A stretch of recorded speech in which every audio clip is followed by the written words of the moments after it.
don't know if you can actually see this. That's the result of drilling the holes. Very accurate. Before we actually ink in the tracks, we've got to clean the board. I should have cleaned it before we drilled it, really, because you've got the raised portions of the hole. I use steel wool. A lot of people recommend that you don't use steel wool. I've always used steel wool. Before I saw that on the internet, I've always used it and I've never had a problem. So we go over with steel wool. Once you've done it with the steel wool, you don't want to put your fingers on, because you've got grease on your fingers and it'll tend to mask. So you really don't want to touch that with your fingers anymore. Blow that off and you can actually see the results there. Okay.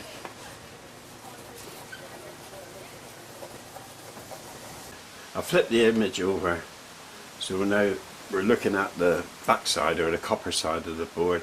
So now I know where the copper tracks need to go to. And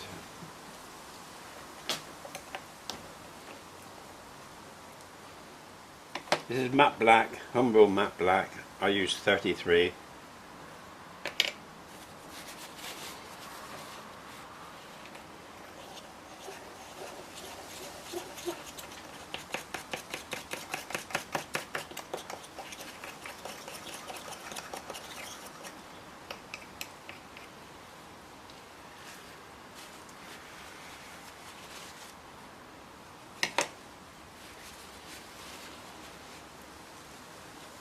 This is a standard pen.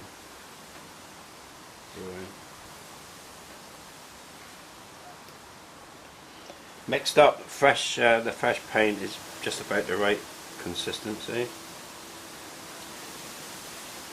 Remove the excess. Close it, pen down so it's closed, and open up about 1. You try that.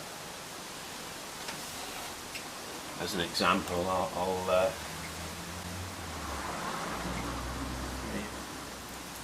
as an example, we can do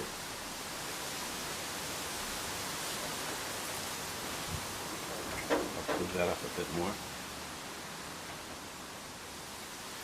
There. So basically how it works.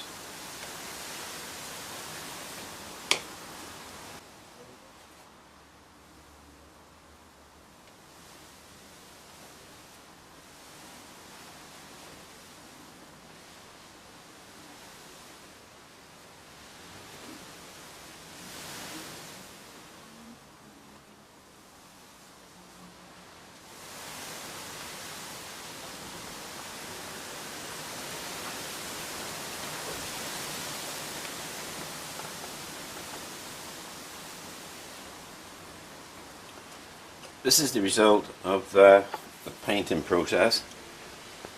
Where I've gone too wide and joined up tracks, I've scraped it off with a sharp knife. That can be trimmed again after it's been etched with the ferric chloride. But this is not intended to be a pretty PCB. It's just to be a PCB that does the job, works, and easy to make up. One in future to prevent any changes or edits, anything what needs to be done. So next stage is ferric chloride. You don't have to use gloves. It's maybe advisable. I've never used it, but don't get it on your fingers. You don't have to get it on your fingers. A small amount. Well, that's plenty. Now the thing is, this has been used quite a lot. This was not very powerful. To make it more responsive is to heat it up. Most things work more vigorously if it's hot, so put it in a warm place to heat it up. I'm gonna put it in the microwave. I'm gonna put a cover over it and stop it spitting, because it will be metal particles inside. suspended in chemical. I'll just put a kitchen towel over it. Try 3-5 seconds. You don't need any more. Just give it some warmth. I would do that now.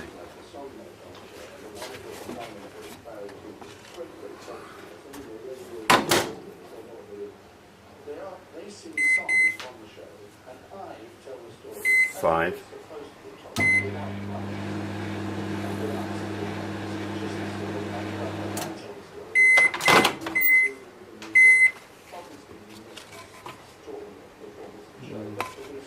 Another 5.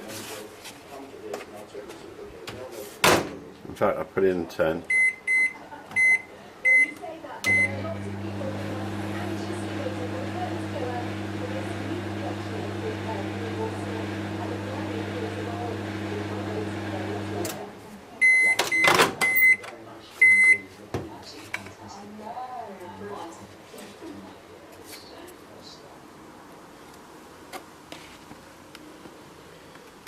Just needs continuous agitation.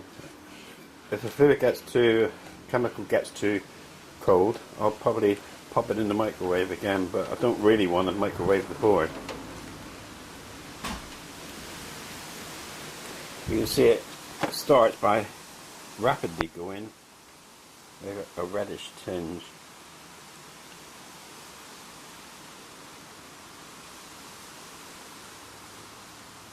The first signs of something happening, if you see between the holes there,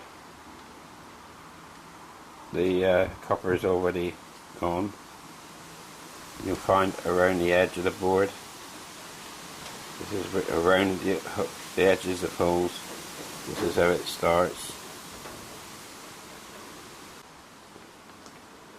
You can see now that it's gradually spreading out from the small areas, edges of the tracks, edges of the board, edges of the hole, various holes.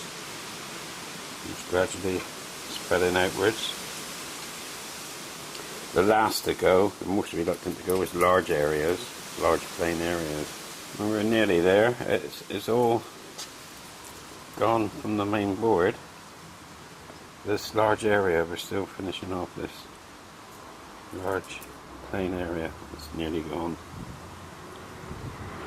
See, you should be able to see it actually disappearing before your eyes here.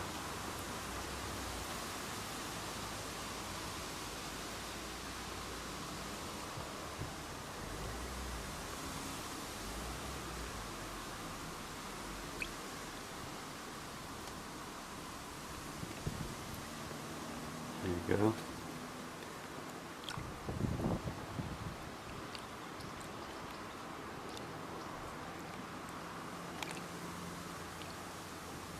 That's it. That's totally gone. Okay. We can take that out and dunk it in water now.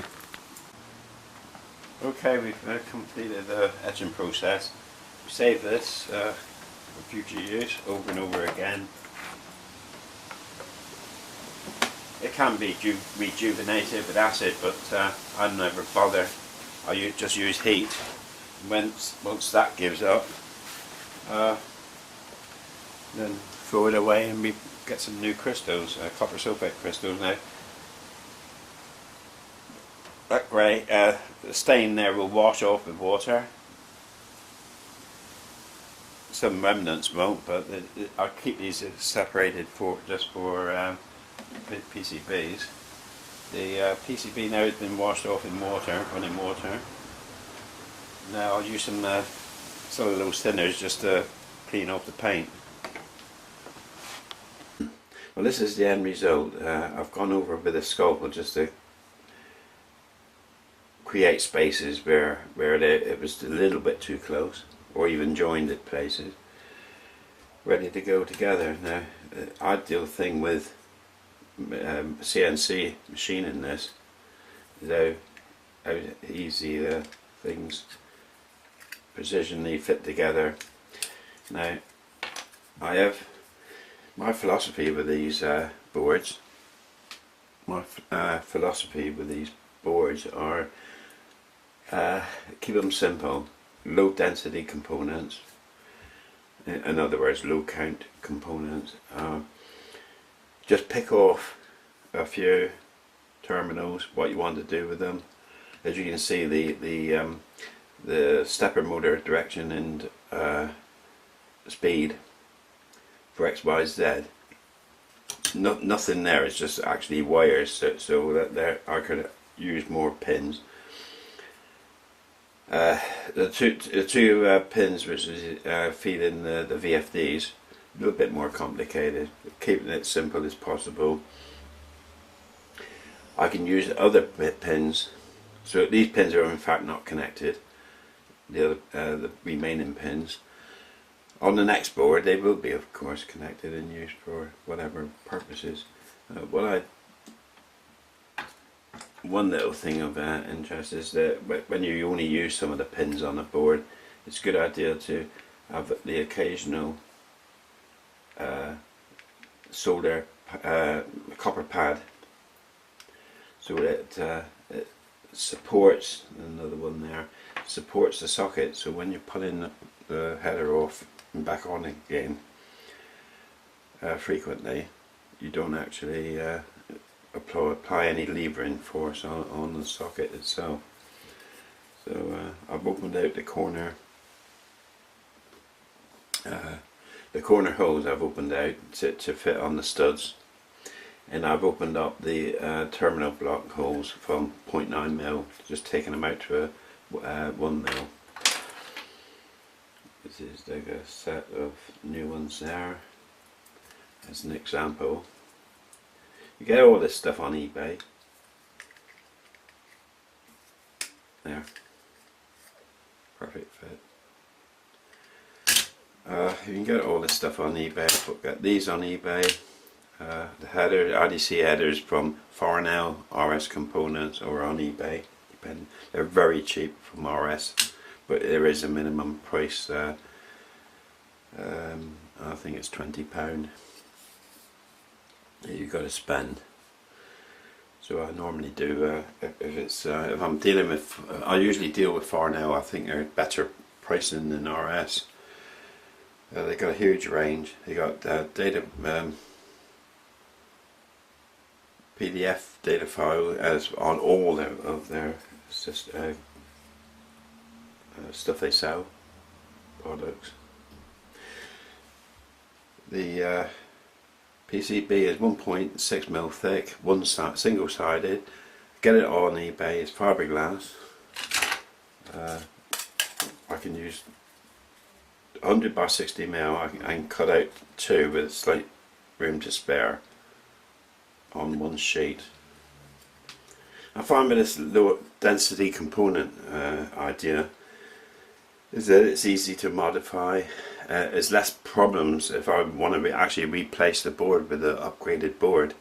I haven't got to replace an enormous complicated board. All I've got to do is replace this small unit, you see. So that's why I prefer this like modular system.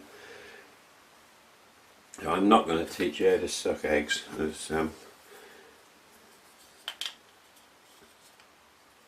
If you've got, I use a Metcal soldering iron.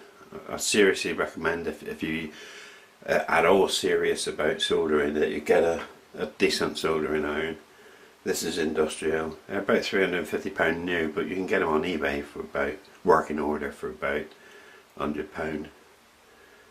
Make sure you get one with the power unit and the lead and the soldering iron handle, because some units are sold without the soldering iron itself, and that will be another quite a substantial amount. So get the full unit working, and we'll get on with the soldering.